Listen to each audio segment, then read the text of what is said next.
Hey, what's up guys? Welcome to my channel. Feel free to subscribe if you enjoy the content. Today I'm going to be talking about gaming consoles. Oh, and in case you were wondering, no, I didn't mistype in the title. Yes, in fact, in the foreseeable future, PlayStation and Xbox will be merging.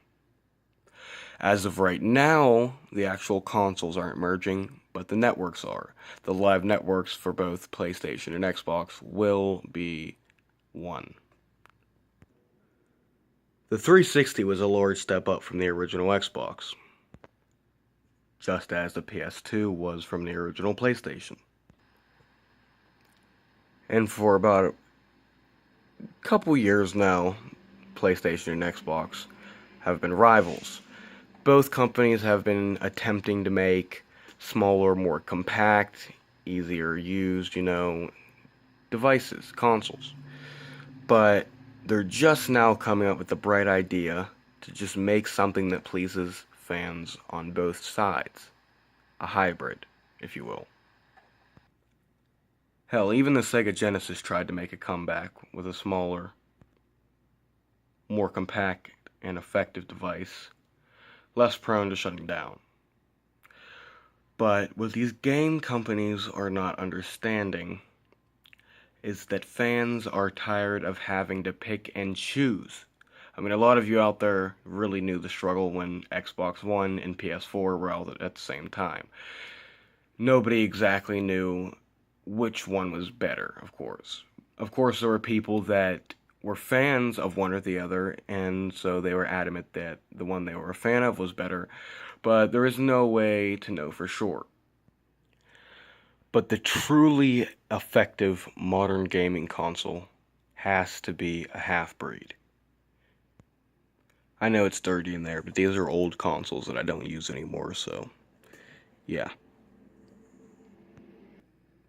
Well, every once in a while I'll play the PS2 or the 360, but, I'm not that much of a gamer anymore.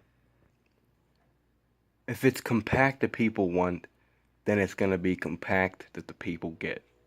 Like a microchip, something that holds a lot of information and a lot of power that's small. Like this controller here, even though the specific one is a really big bulky ass PS2 controller. Or like this memory card. Hell, we went from DVD players looking like this to this. And I'm not saying compact isn't good.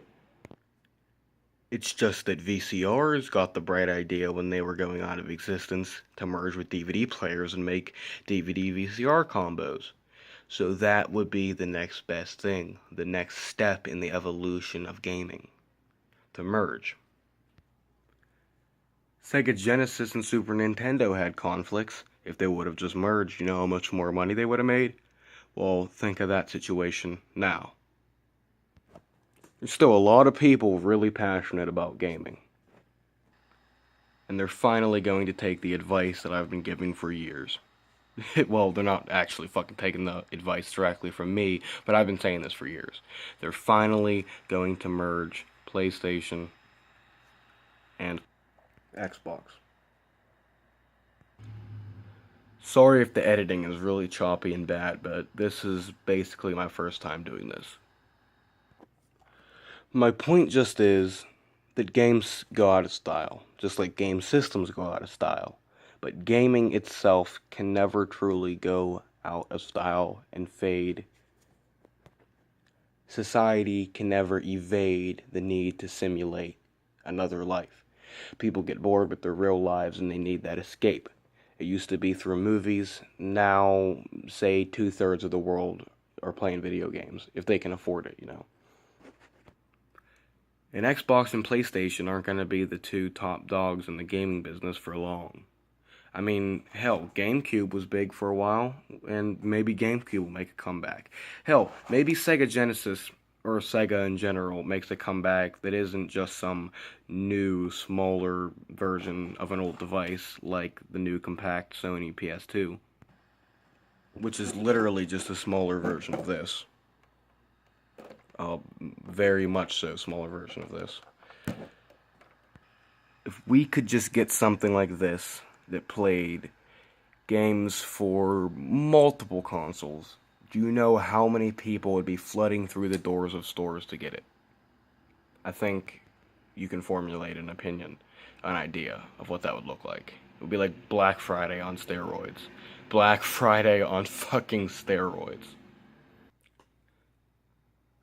This is really fucking scuffed up. But anyway, hell, who knows? Maybe they'll stop at just merging the networks, but that would be a really dumb idea on their part.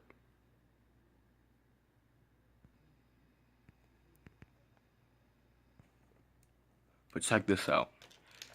Here's my new PS box. No, seriously, eventually game systems will be about this big. I mean, hell, we can do just about anything on the internet, so game systems are going to have to be very, very, very small and very, very, very portable. So hell, I'm not saying like we'll actually be like playing on a screen like this. Like I'm not talking about like a little Nintendo. I'm not talking about it like a DS or something. I'm talking about like an actual game system that you can hook up to a TV that's like a small portable camera. You know, all you have to do is just like put it next to it, and it has like a Wi-Fi signal or something that just connects straight to the TV via a code or something. Now that's a bona fide sure shit ass idea. Well, I'm just rambling on at this point, but honestly, I'd like to see a Sega Playbox or a X Sega Play Cube or something. Who knows? I mean, the GameCube wasn't that bad. But hell, there's been a lot of game systems that came and went, and half of them we don't even remember. Like, if you ask a child of Gen X what an Atari is, they're probably gonna have no fucking idea, let alone like a Dreamcast. And Dreamcast was actually pretty big. In fact, there are game systems right now being made, sold, and that have been being sold that people have no idea exist, that a very select few amount of people know exist. But simply put, that's just because of bandwagon. That just basically means that people hear the name PlayStation and Xbox and think that must be the best option out there. When in reality, there could be some game system called a Mackie box or some shit that's like the best game system you can imagine. I mean, sure, it's not going to have the largest selection of games because game companies make games for larger game systems and larger game system companies, so there wouldn't be that great of a selection, but hell, there might even be, more convenient, smaller systems with better graphics. I mean, you never know. I mean, hell, you think people were ready to jump on the idea of a DVD player whenever VCRs were still being used?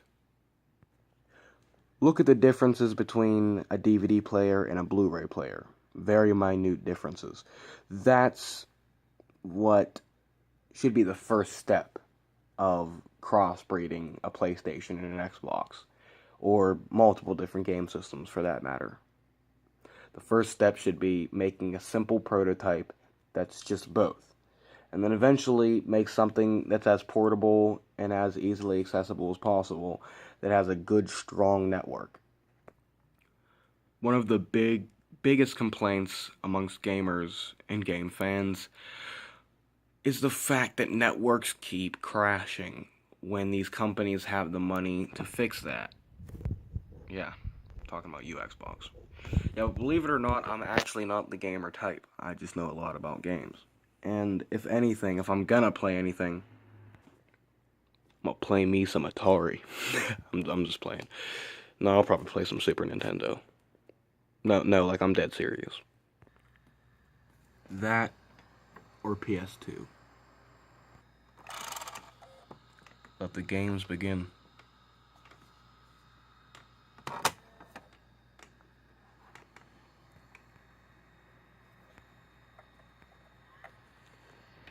PlayStation.